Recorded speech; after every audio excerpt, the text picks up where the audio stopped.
দেশ গড়তে জুলাই পদযাত্রার এই স্লোগান জুলাইয়ের ২৯তম দিনে উচ্চারিত হয় মজলুম জননেতা মাওলানা ভাসানীর জেলা টাঙ্গাইলের রাজপথে।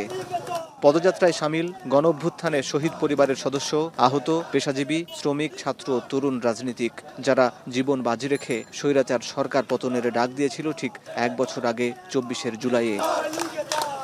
জাতীয় নাগরিক পার্টির পদযাত্রার ২৯তম দিনের কর্মসূচি শুরু হয় মঙ্গলবার বেলা ১১টায় জেলার সার্কিট হাউসের সামনে থেকে। পদযাত্রাটি যখন শহরের প্রধান সড়ক প্রদক্ষিণ করে তখন দলটির নেতাকর্মীরা হাত উঁচিয়ে শুভেচ্ছা জানান। এ সময় সড়কের পাশে দাঁড়িয়ে স্বাগত জানান স্থানীয় জনগণ। অভ্যুত্থানের নায়কদের হাতে হাত মেলান কেউ কেউ। মাঝপথে যুক্ত হয় স্কুল কলেজ থেকে বেরিয়ে আসা শিক্ষার্থীরাও।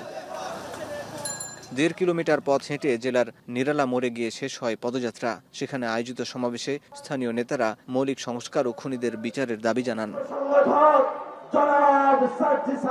এ সময় এনসিপি নেতা নাসির উদ্দিন পাটোয়ারি বলেন, ধান দেখিয়ে একটি দল জনগণকে এখন ফ্রেঞ্চ ফ্রাই খাওয়াচ্ছে। আরেক নেতা সার্জিস আলম বলেন, কোনো প্রোটেকশন দিয়ে চাঁদাবাজি রক্ষা করা যাবে না। দলের আহ্বায়ক নাহিদ ইসলাম বলেন, মাওলানা ভাসানীর আদর্শ ধারণ করে এনসিপি। বলেন, বিগত সরকারের গাফুলতিতে জিআই পণ্য টাঙ্গাইলের তাঁতশিল্প ভারত নিয়ে নিয়েছে। নাহিদ ইসলাম আরও বলেন, রংপুরে ধর্মের নামে সাম্প্রদায়িক দাঙ্গা বাঁধাতে চায় একটি মহল, এর সুষ্ঠু বিচার চান তিনি।